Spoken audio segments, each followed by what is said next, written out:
next set of questions really it's about growing as entrepreneurs, growing into the maturity phase. You've mentioned a bit about it, about cultivating the right team, FBO, but I would like you to just speak a bit more about that.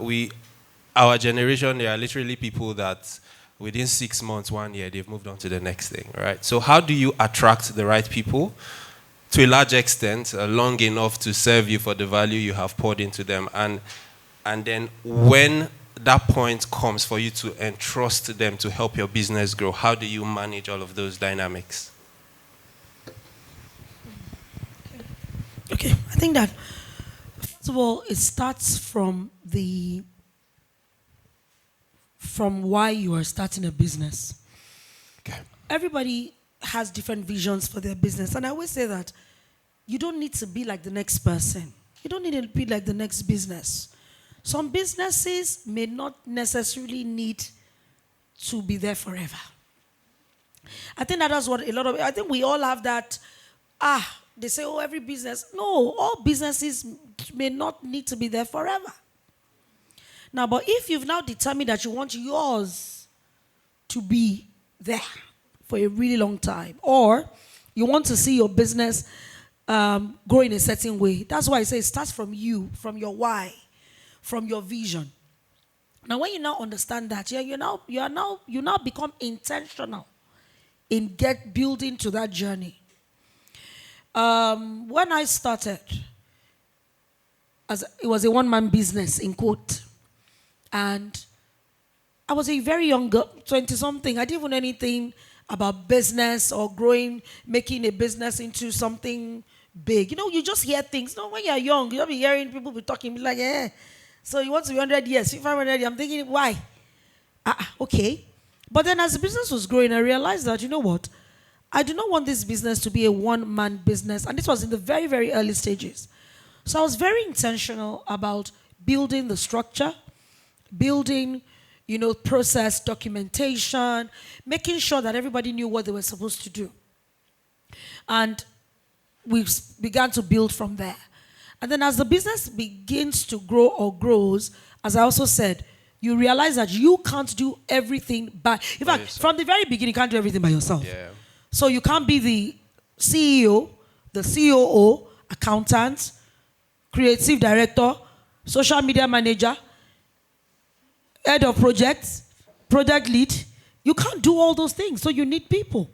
And all those people also need to grow. So you have to be very intentional in putting the structure in place, in putting the learning in place for them to now begin to see themselves where they fit. So one way is also to cast the vision and make sure that your team also buy into the vision. So they must buy into the vision. They must buy into the reason why you are all doing what you're doing. And then as you continue to put that into them and continue to share and guide, then the ones that you feel, or maybe even it could be anyone that is part of that journey with you. So, they say that sometimes in businesses you have entrepreneurs. So there are people in the journey with you that are also going to say, I will journey with this brand till the end or till a certain time. Things happen. I had a colleague of ours very recently who I actually thought, there were some things I had, planned. And then she came and said she's relocating and she had been with us for 9 years. What do? I can't say don't go. I can't say you can never not be there, whatever. But if all the eggs were in one basket, we might have been fully devastated. So it's very important that you also ensure that there's a system in place and structure in place for a pipeline, right? For people to be able to grow to different levels and also begin to serve in different management roles. Now, let me tell you something else you said. You talked about the generation. That's why I asked about how many people are older than 40. The truth about it is, I am one person that I believe that every generation is different. Every generation has the positive and the negative. So when people are shouting about this generation, I don't shout about it all. Because I just say to myself, what can I pick from the generation? Maybe because I have teenagers. So I realize that the way they parented me, when I was a teenager. I can't parent my teenagers like that. You would do as, don't go there. You will say, hey, why? Tell me, explain. Why should I not? What? Tell me, why must people? Your teenager will tell you, why do parents don't listen to their children? I can never tell my daddy, why do parents don't listen to their children? But they're telling you, but parents don't listen. So people have to learn to listen. I say, okay. Oh yeah, tell me. Because I'll be thinking in my head that my daddy, I'll say, parents don't think. I've already collected one slap from my mommy. My daddy and my mommy has already given me koboko, slippers, kiniko. But the generation is different. So when you understand the generation, you begin. I wanted to come and start talking about parenting. Sorry. When you understand the generation, you begin to build the business with that generation in mind. So a generation that maybe loves flexibility. So when people are saying they don't want to work, I said, maybe I haven't found any. I have not experienced Gen Z problem. I've not experienced it. Because I've just come to meet them at their need, at the point of their need. I don't know if you understand. Yes. Give them what they want. They want flexibility. They want you to come down to their level. They are big on technology. Mental, my brain. So sometimes I'll just be like, I love you, your brain. Maybe you should take some time off. In my mind, I'm thinking, they never told us, but I know maybe they need it. They'll be like, oh, thank you. Oh my God, a boss that understands. And I'm thinking, because we know that you guys like your mental space. Or you say they are stressing you. You know, that kind of thing. So, but one of the things that I would say about that is that when you understand the generation, you now begin to guide that generation with some things that they can never lose. So what are the things? There are skills that you must always have. I always tell people that kindness, empathy, care, love, respect, no matter what, is a skill that every generation requires. No matter what, the generation. So loyalty. So what the generation below us think is staying somewhere for so long is like, and you want to die there? They don't want to do that. But guess what? They forget that you can be, your assignments can be there to change that particular business. And you may be the tool that, you're going to be the one to be used to change that business. So sometimes you have to align, and that's why I always say, even my team, I always say, even when I'm thinking about the team, I always think about how the vision of the organization can be aligned to their vision. Somebody wants to do this. How can you make sure that whatever they want to do, you plug in with them? So that's where you, of course, all the things about knowing their strengths, being self-aware. A lot of people in my office don't know that I know all their strengths. I always laugh. So I know where to plug them, and I know where to put them, I know how to put them, I know where they should go. But it doesn't mean that it's not, of course, it's perfect. But I'm just trying to say that growth, it's intentional, it's deliberate, it takes time. It takes a lot of patience. The lady I told you about that I said left after that, when she came to Zapphaire, the first set of clients told me to let her go, that she did not fit the brand. I said, no, there's something in this girl I see. I see it. Maybe you don't see it, but I'm going to teach this guy. I don't know what it was, but I saw something. And then I began to guide. I began to push. So that's what I do I will push you. I'll push you into things that you never in your life ever thought that you could never do. And then you find out that, oh my God, I can do it. And then you say, bring it on. And I'll give you another one again. And then you move. Boom. And she became someone that every client will say, please, can I have her on the project? Can she be on my project? I said, but you told me to. If one client said, I know I told you to let her go 7 years ago. I'm sorry. What did you do? I said, I don't even know what I did. But patience.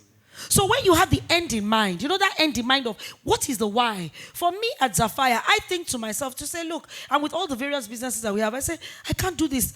I'm going to be 50 next year. I can't be doing this. So I was intentional from the very beginning. Now I don't talk to clients as much. I don't interface as much. I'm speaking here. I'm laughing here. I'm playing here. Of course, I'm doing a lot of things even still behind the scenes. But I'm intentional about building the team, empowering the team. It takes a lot of guts. It's a lot of mistakes. Let me tell you what I also do. I also look at other businesses, and that's why it's important. So I look at big brands. I don't look at small brands. Or I think I say, Virgin, Richard Branson, is like my mentor. He doesn't know. You understand what I mean? My mentor, inspiration my from coach, everything. I'm like, Richard Branson, look at what he did. He set up this. He did it like this. He did this. He went like this. But you still see him. He's still talking. He's still promoting all the businesses. But he has different CEOs. You know, I look at that. I look at businesses in Nigeria as well. And I say, how did they do it? So it's important that we continue to learn and say, how did they do it? People that have been successful at this growth, how did they do it?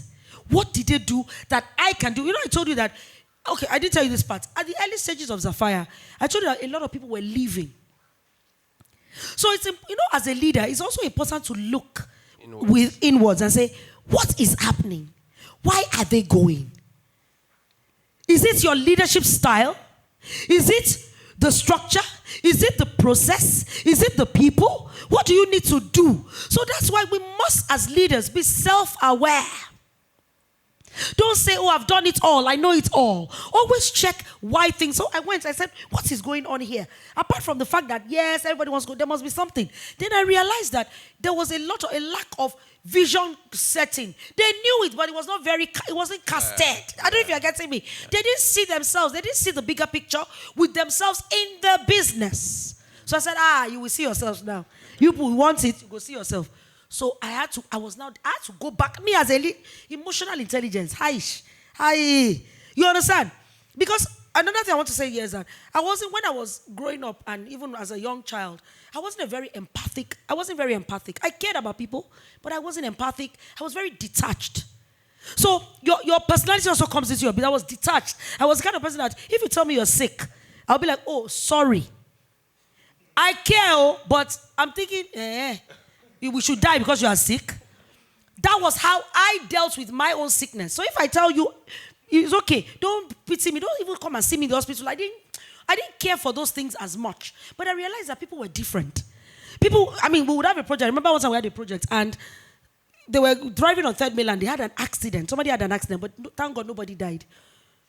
And the event was in the night. I said, oh, are you okay? Can I have the file? She told me 2 years later that she was offended because I just asked her that can she have the file.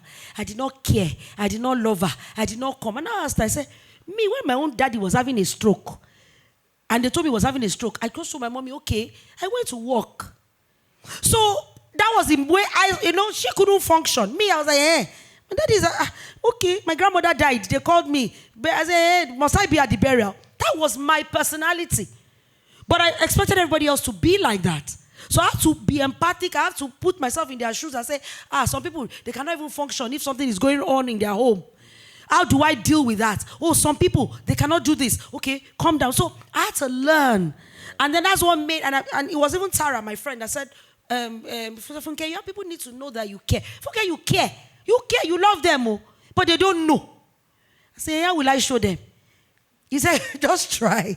You understand? So just, ask them questions. Let them care about their personal lives.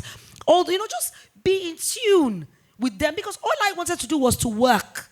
I just wanted to let's get this job. I had a surgery one time. I can never forget. I had a fibroid surgery. And I had put someone in charge. And she had not gotten to the venue. And the client was calling me. I left. I went there to the venue. Wow. And I abused her and I told her to leave, to go home.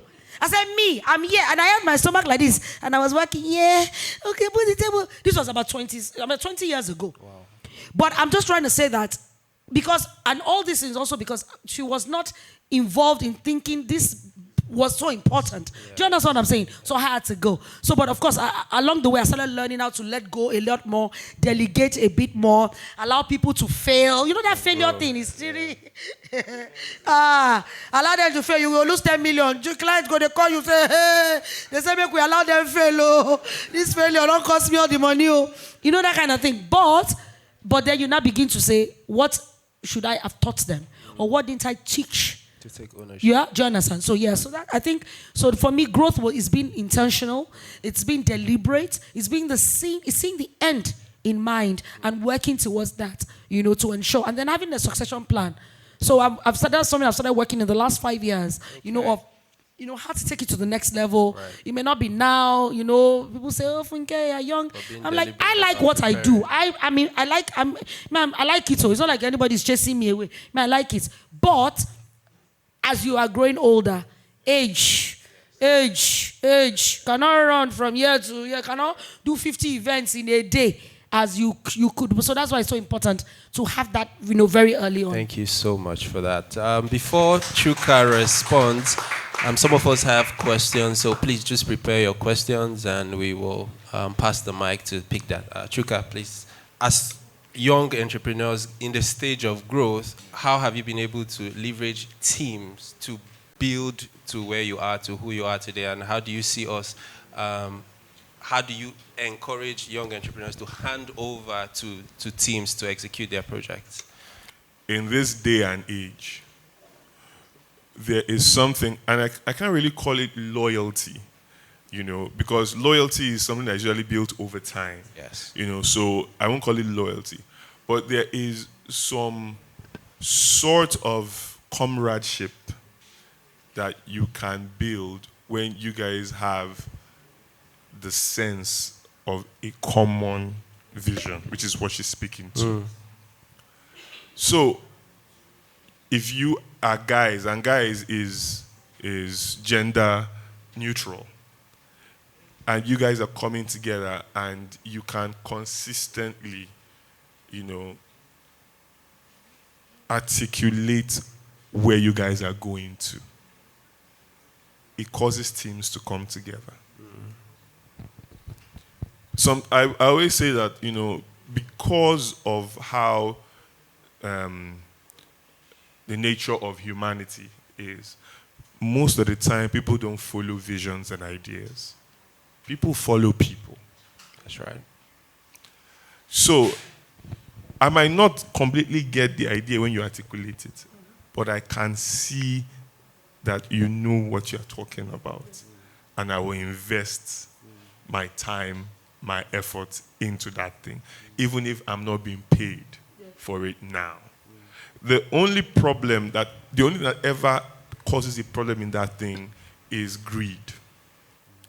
When a person makes the vision my vision, as against the vision that can be our vision, that's when there is a problem. So that's when it becomes no be my papa business, and you can see it when it's happening. Like quick example would be of the people that did it and they made it happen. Piggy Vest, right? 3 people, Josh, Odun, Sumto, came together and had other guys that they worked with, right? And Piggy Vest was the 6th or 7th venture they had tried that actually finally clicked. What kept them still going together for them to fail 5-6 times and keep going? They must have built a sense of is our thing. Our thing, yeah. And I think I'll tell a story just to close. I think that's one of the painful things that happened was I told you about my group that I met in secondary school and we became us. All of us, before then, we all had our dreams of creating our own comic book companies. We came together and be like, no, it's this one. All of a sudden, every other dream died. We carried all our ideas, poured in there. What actually caused the rift was when it was time to actually discuss tangibly sharing the company. Always an issue. And then there was an issue. And that's when, a lot of people felt like, I've poured this all I've known since 1996, some of them earlier than that. And this is like 2006, 2005, 2007, and all of a sudden we can't say this is our company, based on and it was a huge learning, process for me. And that's what happens, and the person might not see it as greed. He might just say, in his mind, it's always been his company. All of you came along, believing in the vision. Thank you, But that's always going to be a problem. If you can create stuff that people can see themselves in, all that talk of, I can't work in a place more than 2 years, it would die. Because you don't jump families You're in a family permanently. Yes. And if they see themselves in that place as a family, that's where they are at until they have to be kicked out. I was in paid employment, and it's a place I worked the longest in my life. And I never thought I was going to live there. I grew there, and things were going, they were not great, but I was good. This was my home. I didn't think of it. They were winning clients because the clients were like, oh, it's not Chuka. Well, okay, that's how much it was. And then, and I'm saying this just as an example, so people can understand. I don't think I ever told this story in public. So my wife got pregnant for our first child, and she's like, oh, I can't stay here anymore. This is like a bachelor's pad. This is where I've been living. It was a good place, but it's clear that we need to get a home for children. So we started looking for a place to rent that was closer to work and all that. So even work would have benefited from it. And then we're looking for places, and we're seeing the rent prices. And then we started seeing terrace houses, that were for sale as well, that were in good locations. And at the time, the price was about 50 million, something like that. Some were a bit less, but they were all within that range, let's say between 45 to 60 million. So we started having discussions like, why don't we just tell the company that, oh, let's get a long-term loan from the company. You're paying it from your salary. The company, your loyalty is undisputed to the company. So, I mean, it's an investment. It means that you own me. Literally, I can't go anywhere. Paid up. Yeah. So you have me. And so when I talked to the MD was like, yeah, he was fine with it because, I mean, this MD literally, when they were headhunting me to come to work at this place, even my friends that had started working there, the guys I had grown up with, I told you, so they're already working there. They chased for 4 months, and I wasn't willing to leave where I was. My friends told him, if he's not willing to go, just leave him. And he said, no, I have a good feeling about this one. So he was, for all intents and purposes, he was one of the biggest shapers of my career positively, that MD. So he said, well, just meet HR, let's find out what we can structure. I went to HR and we told them, HR said, okay. HR came back and told me that, okay, we will raise 50% of the money. You raise 50% of the money. And I thought about it. 55 million naira, half of that is 27.5 million naira. I don't earn that in a year. If I take every kobo I was earning at the time and put it together, it's not up to it's not up to that money. It's not close. It's probably half of that money. That's if I don't spend if I take the entire annual thing plus what I'm supposed to pay as tax. It's probably like half. So, and at this time, I'd been in a high post and I was supposed to be paid almost way more than I was earning. I never asked for it. During that period, I asked for raises for about, I'm not joking, about 15 of the people working under me because of how hard they were working. I never asked for a raise for myself, and I was not earning the salary I was supposed to earn in that position. So I had to start thinking. Before then, I'd gotten offers. I never went for an interview. I'll stand them up. I started thinking, the only way I could have this money you're telling me is 2 ways. One, either I've neglected your work so much I can do enough work to give me this kind of money, or I've been stealing from you to have that kind of money. It's either or. But I'd been putting so much work at that period that I was having breakfast. The year before, I was having breakfast every day. Involuntarily, I was having breakfast at 6, 7 p.m. every day because of the workload in order to steady the ship. That was when I said, okay, now, and if other options come, I will look outside. So that is how you ensure that the vision is their vision, not my vision. Thank you. Thank you very much. So as we wrap up, any questions yet? Okay, as we wrap up, very quickly, please, and I'll begin with you, Chuka. How do you see community as an opportunity to drive funding for growth and to drive collaboration? I'll use the most rudimentary example. If you live in an estate of 100 people and transformer blues, 100 people have to pay for it. if you live in an estate of 12 people and transformer blows, 12 people have to pay for it. So literally, one person is paying 10 times what we have been paid if it was in a 100 people estate. The larger your community, the more you can do stuff. Whole businesses have been powered by community on Kickstarter, on GoFundMe. It is the community that makes the work more division of labor comes more with community, especially when it comes to stuff that you need to carry. The heavy lifting is that much lighter when you have a community. Yes. And it cannot be emphasized enough.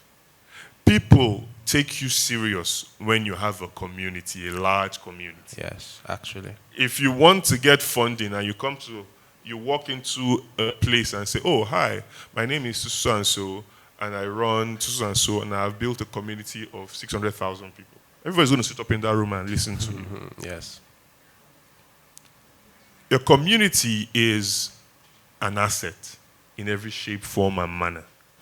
The Afrobeats upsurge was by virtue of community building. That's how all these things happen. The fact that we can have every kind of progress we've had over time, and you can call any segment, any sector, is that the more they built a community of it, the more they grew, the more they had more power to even make policy changes, all those things. That's what community does for you. The small is a beautiful thing to start with, and then it grows. And then it continuously grows if you ensure that you water it. And I think there is no better way to understand this than the fact that, okay, we're all in this room now having these discussions. Now, if all of us in this room were for like a Telegram group, for example, and every time somebody wanted to do something or build something, ask the question for help, the person will get answers, the person will get people, the person will get connections. All that comes from what you've built in community.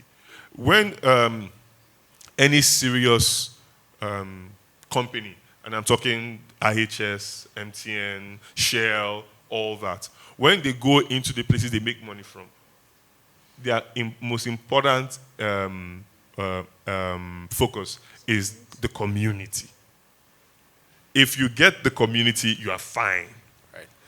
So if we become the community that is the go-to, or build communities that are the go-to on anything, whether you're looking at it from a startup point of view, from a tech point of view, from a crypto point of view, from a creative point of view, you not only are able to do more, you're able to do what I consider the most important thing.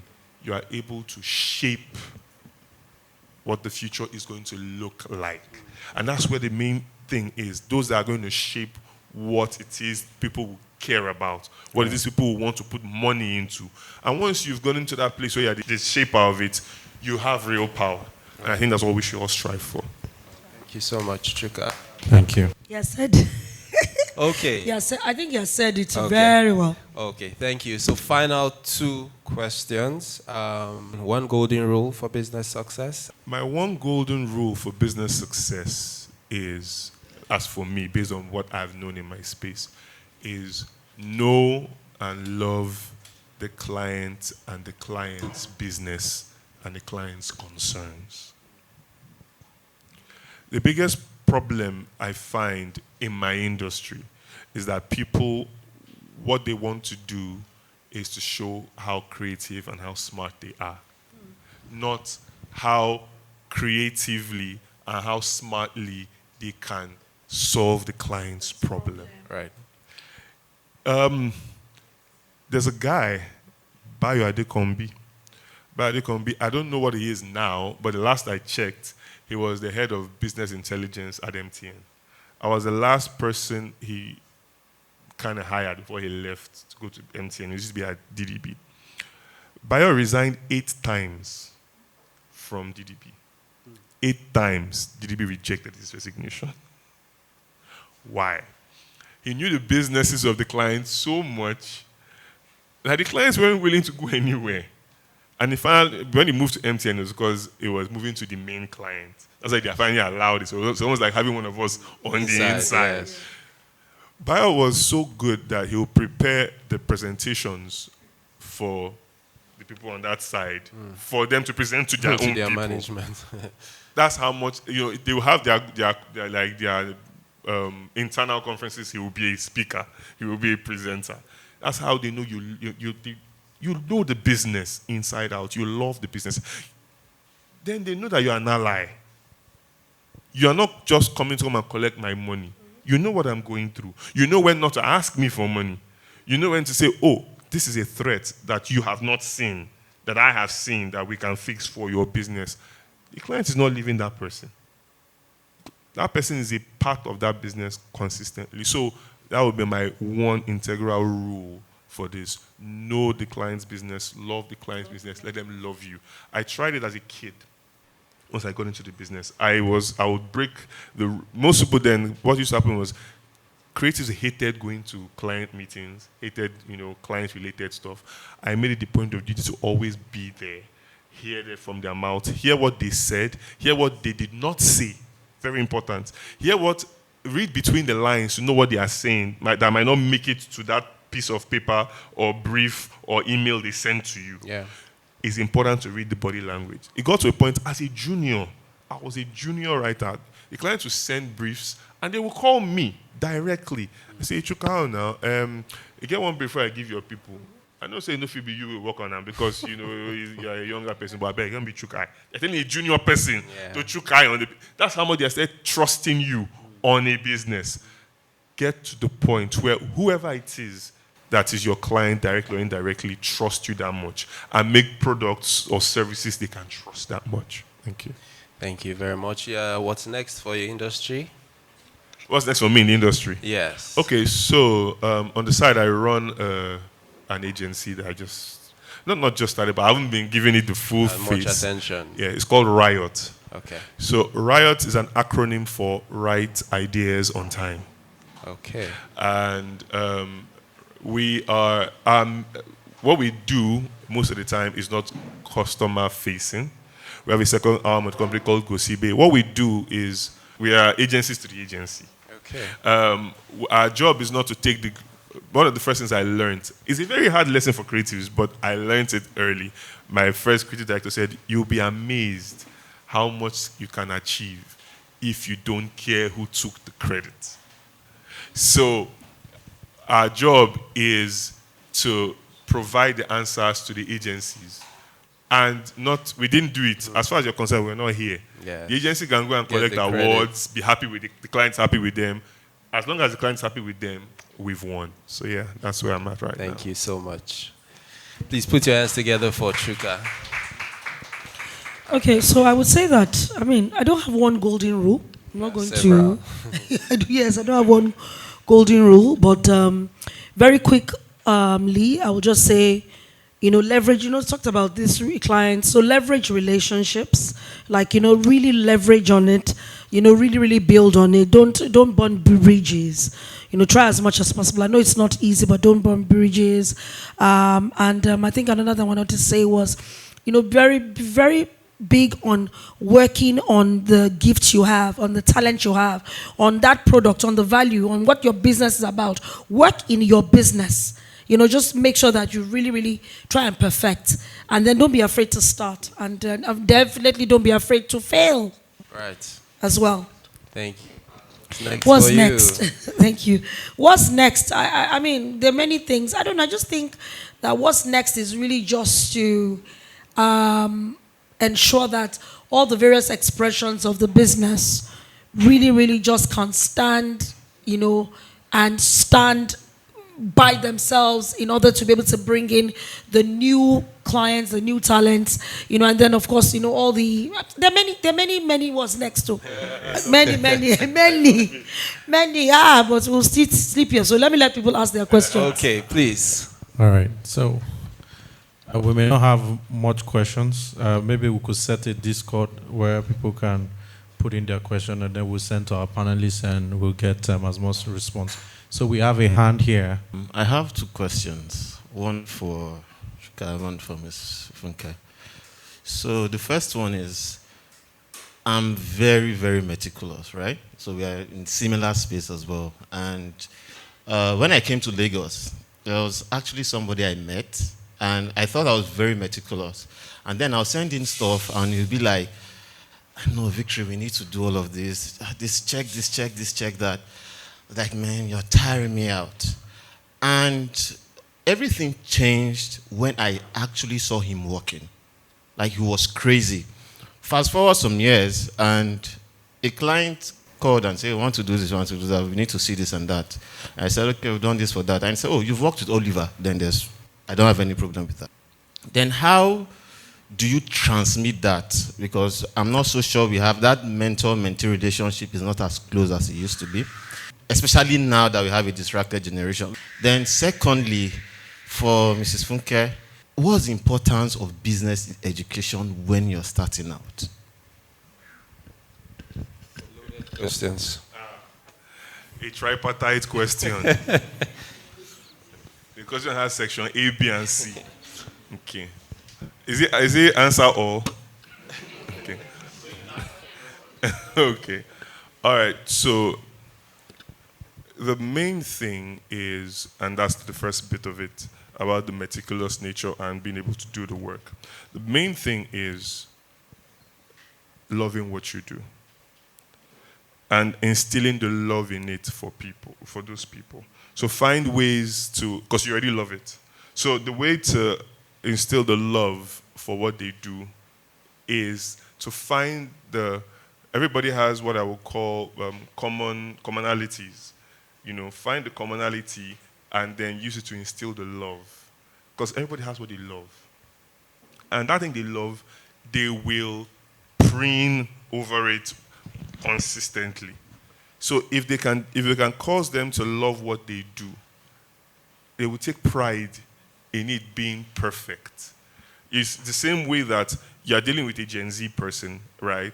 And they do a good job. And they're like, oh, that is dope, you know? And you're like, yeah, but it's not quite right. You know, that's because of how much they've loved what they do now, that even when you, who are the meticulous guy, is good with it, they are good at it, but, you know, the love they have for what they are doing means that until it is in their eye perfect, they will not stop till it is at that level. So once you are able to transmit that kind of love into that, the only problem you will now have is making sure that you let them know, oh, guy, let go. There's a time limit. And that's a good place, you know, to be in with those people. So that's what you need to do for them. For us, it was different because we learned it on the basis of discipline. You are not sleeping until this is done. So we are a discipline-led generation. They are a love-led generation. Interesting. So once you do that, that's what they do it based on. And that's fine. Actually, there's no problem being either or. Yeah. You know, there's no problem with that. So just do that for them. To the second part of your question about letting go, right? That's how to be able to let go. Because now you know it's in good hands. The very first thing I did once I became a creative director, March 2016, a full executive creative director, was I called my first creative director to thank him. As I sat on that chair, I just called him to thank him. I said, because when I was leaving, the day I left, he said, I'm going to tell you this in confidence. In my 10 years in this business, you're the best person I've worked with. And it won't take you long to get creative director. He told me this August 12, 2010. So March 20, 2016, I became creative director at the place I was. So when I called him, he laughed and said, I told you it won't take time, but here's what's going to be hard for you to learn, because I've worked with you. He said, you're going to have to learn to let people make their mistakes. That they made mistakes does not mean they don't love the work. It's that they are human. First time I became a team lead was in March 2013. As I was team lead for I'm not sure I clocked 2 weeks. I just went and met my creative director and said, I'm not doing it again. He laughed. I said, see, I mean, I'm okay with my star boy life, killing things, managing people. Good God, it was only 5 people who. He said, managing people is the hardest thing, but you get it right. This was 2013. 2016, that same person was leaving and had recommended I become creative director. So he buzzes me a few months later and he says, I said, TS, you didn't tell me it's like this. So he laughs again. Because I've gone from managing about 5 people to managing about 25 people. But he says, just you're already good at it. It's not going to be easy, but learn to love them. And loving people is knowing when not to put your hands. Let them make their mistakes. My kids are not going to grow if every time they stumble, I stop them. You have to stumble and get up, stumble and get up. Your people have to do that. Protect them where you need to protect them. Show them that you love them, that you care about them in the ways. And I'll state this. One of the places I left working at, I didn't know that apparently there had been some harassment issues. I didn't know. I heard it in passing. I'm like, here? And they were laughing, like, you are aloof, you don't know what's going on. So I started keeping my eye out. I still didn't see it till one day, it was a Friday. And, TGIF type setting.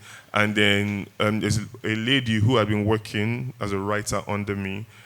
They had been complaining that they didn't think she was pulling her weight. It wasn't great. I said, I'm going to move her from another team. Let me see. Maybe that will help. Because she had been around for a while. I hadn't gotten promoted for a while. So she came and met me and said, why did you move me? I said, I think you might need a new challenge. Maybe that's what the issue is. And give her more space. And she thrived. And I remember getting a recommendation letter from the client saying that they had approved more radios that day from one person than they had in maybe 5 years. And she wrote all those radios. So I said, if you have problems, talk to me. So I used to, if I travel, I'll get my team members gifts, all those kind of things. Just so they know that, beyond the work, I really care about what's going on with you people. Yeah. How's going on? You have a rent issue. Let's talk to HR. They can give you a loan and you're just paid, stuff like that. So that particular Friday, and this guy is a bit bugsome. So I think she had bent to pick something up, and somebody who was a higher up person, almost like my level, but not in the creative space, said something and made a gesture. I did not know when when you're finished doing something, then you remember, wait, hold up, people are watching. I didn't take him aside and instill sense. I tore at him, and he's a higher person. I tore at him in front of it. The place went pin quiet. He was very embarrassed and he left. I said, if anything like ever happens in this place and you guys don't let me know, it will be on you. I was talking to my people. So I remember when I left, one of the things she sent as a message was like, and it really hurt me, it says, you're leaving us with the wolves again. So your people have to know you care. Once they know you care, they will go to the ends for you. Even if the work is good and you don't feel like it's where it is supposed to be. Not because they don't think it's where it is, because of just to make sure you are in the good, they will go the extra mile for you. So care about people, love people, and you will see the results. Thank you. Thank you. I believe we've answered. The last part is hers, so yes, which is okay. Yes, I think that definitely you if you can, you should. And I always say that it's never late to do anything whenever you whenever you wake up is your morning, as they say.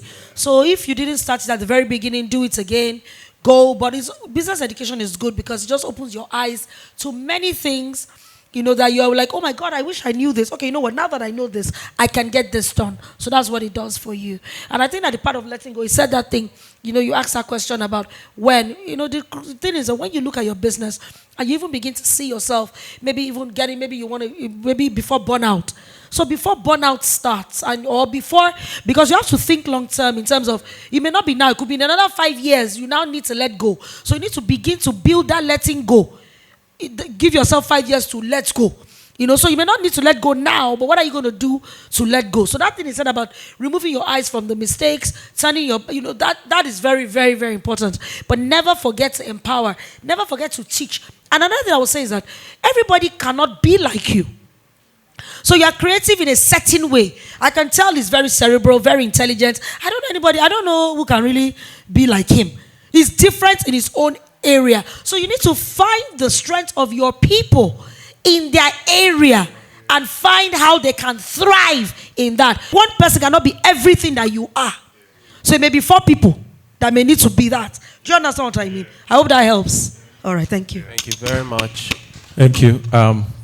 Very quickly. So the first question is, very interestingly, you said when you started out, nobody really was doing what you were doing. You had to Google to find out that this even existed. So an advice just based off your experience for people in that space. So let's say you're building a new innovative service, you've done the research, you've validated that this is a good thing for the industry, for the world.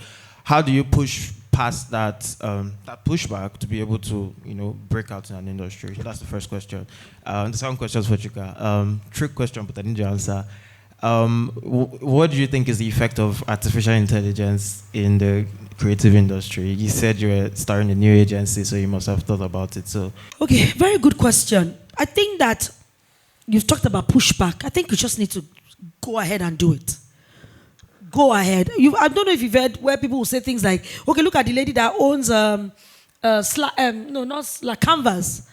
They said she went to over how many thousands and thousands of people to invest. And they were like, no. Then she got a yes. So if you really believe in it, you believe that this can disrupt, this can change, then you just have to keep on pushing.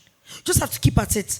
When I started, I'm telling you that I didn't think it didn't exist. I didn't even think anybody would pay. Even when they were still paying, I still thought, I just thought it would fade away or it would not. Look at the event industry today.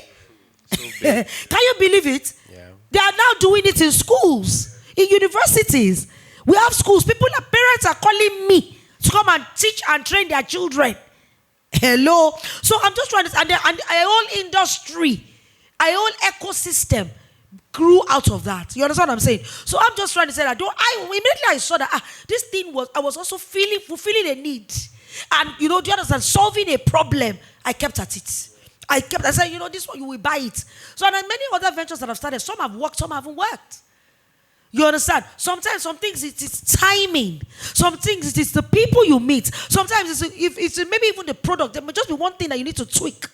So please push. Don't stop. Even if you get eat your back, stand up again and move. You understand? Okay.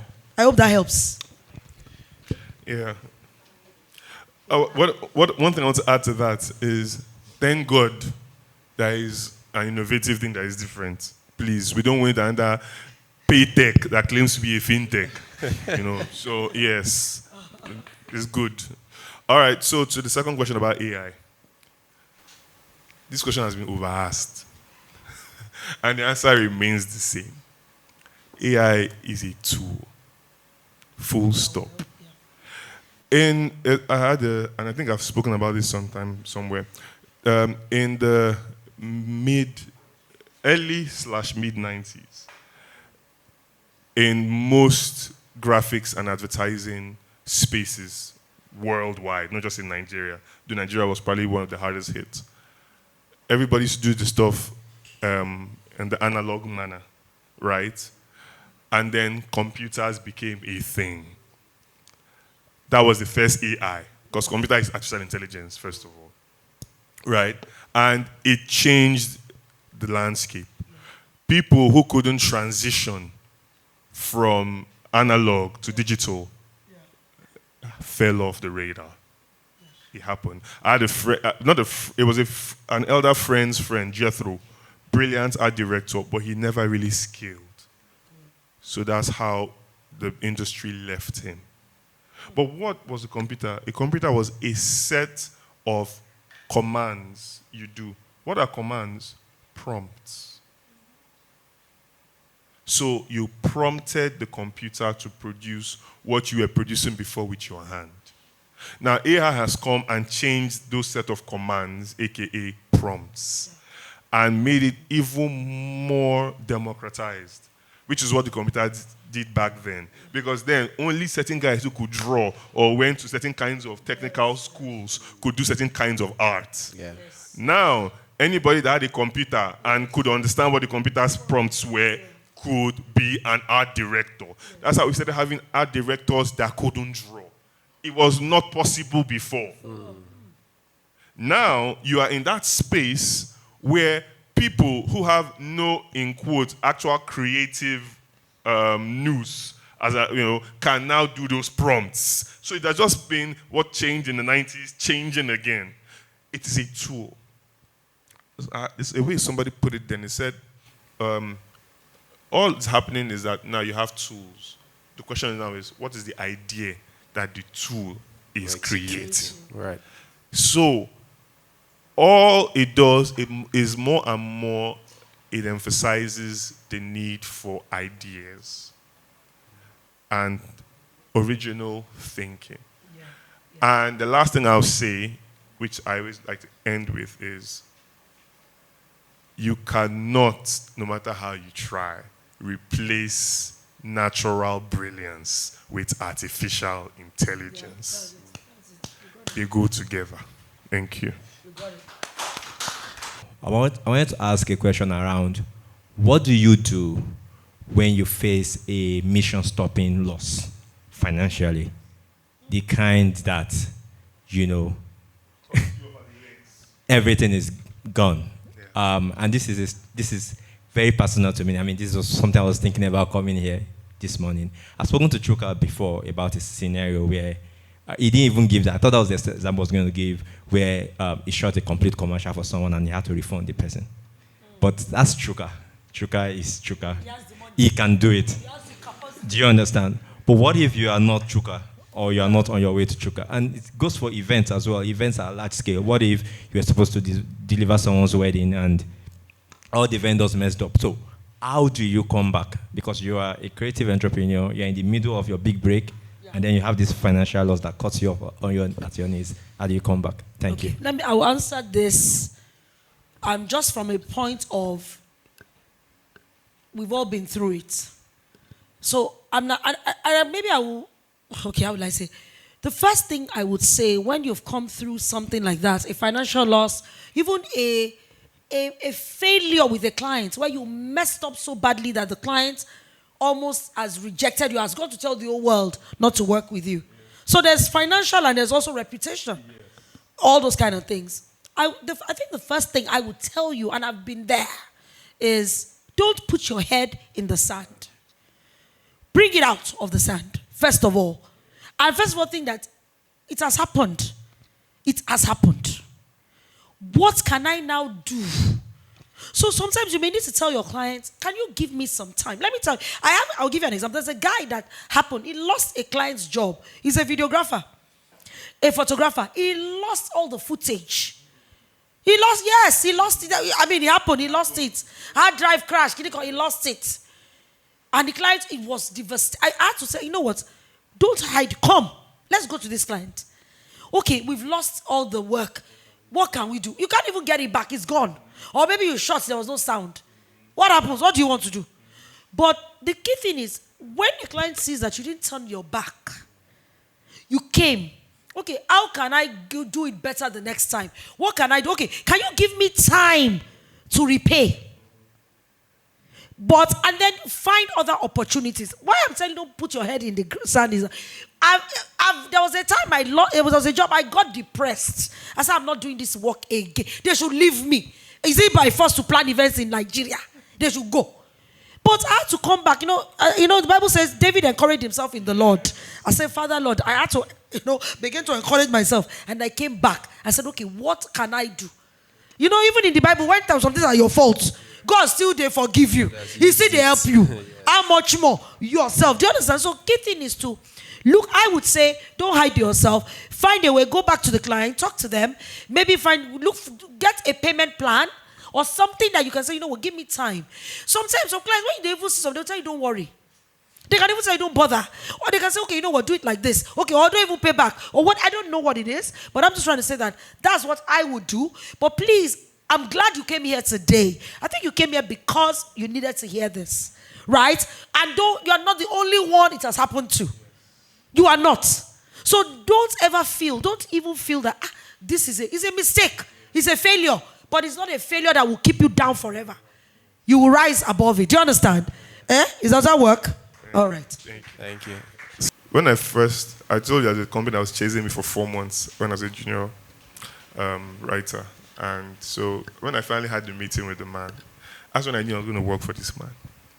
I only asked him one question in that meeting because he was asking me questions, we were talking. And I asked him, people always ask, what is your biggest triumph? I said, what was your biggest failure? That was my question to him. And he looked at me and he said, nobody has ever asked me that before. They always ask, what I have been. And he told me their biggest failure.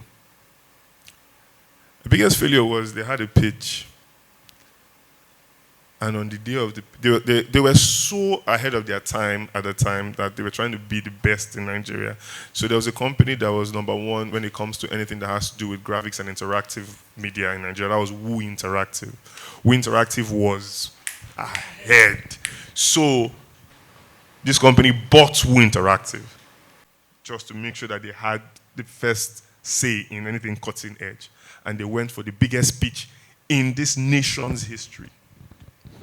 And they went to that pitch, and everything failed to work.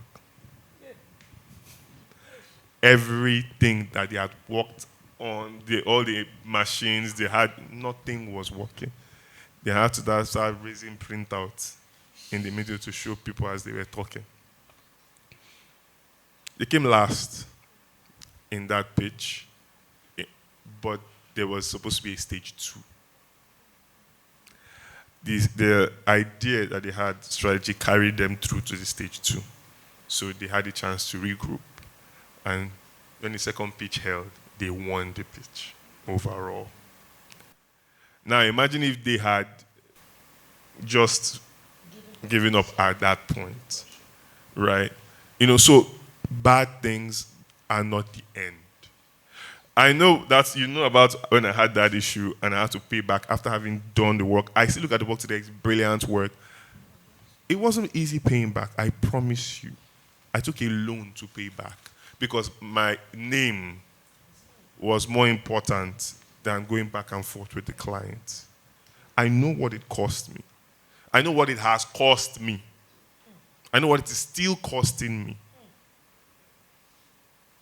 Because if you took a loan then, before the Pusha T economy, you can imagine how much it is paying back today. So, I understand firsthand. But I will always say, if your business has not gone through that kind of shock, that kind of stress, your business has not been stress tested. So you are not really sure if your business is standing on solid rock or if it's standing on sand. So I'm a big rap fan, and there was a song by Jay-Z in 2001. The song dropped the same day Twin Towers dropped. September 11, 2001 was the same day he dropped that album, The Blueprint. On the album, there's a song called Never Change. And he talked about how he had a transaction and said he knocked the nigga off his feet, but I crawled back. From the first to the fifth, gave it all back. If I'm not a hustler, what do you call that? This is before rap. This is all fact. I never change. So you literally have to have gone through the fire. You have to. I almost feel like God will not allow you to get to a certain level for your own good. True. That's true. If you don't go through the fire. That's true. Jesus Christ didn't wake up one day and start doing things. He went and spent 40 days, getting ready, prepping. He had been prepping for 30 years, first of all, but then said another 40 intense days, got tempted by Satan, and then came out to start the work. So there's no fly-by-night success. Everybody fighting, they're praying. Mark chapter 9. I brought my son who is, the demon-possessed, who's demon-possessed for your disciples to heal him, but they couldn't. Just have been praying, binding, casting, praying, binding, casting, nothing. Just get out of him. Gone. You think the power came from one? It was forged over time. Have you seen the movie The Forge? Yeah. Okay, great. So we have to all be forged. And our experiences that make us great have to be unpleasant. If not, there is no forging. I'm sorry. I don't know about you. I don't like standing inside fire. I'm not a fan. But I'm sorry. The gold is not going to get refined. It's not. So I get it. And I know what you felt. That's one of the things that Satan is really good at is that's the best time he will push imposter syndrome. That's the best time, self-doubt. Am I really cut out for this? All those questions will be coming. Imagine when I take gold and toss it in fire and gold are asking me, am I supposed to be here? Yes, bro. That's where you're supposed to be. I'll see you in 4-5 hours. In your case, it's by 4-5 years. But then you will tell people this same story and it will be a success story. So please, thank a round you of so applause. Much. Thank you so much. That's a nice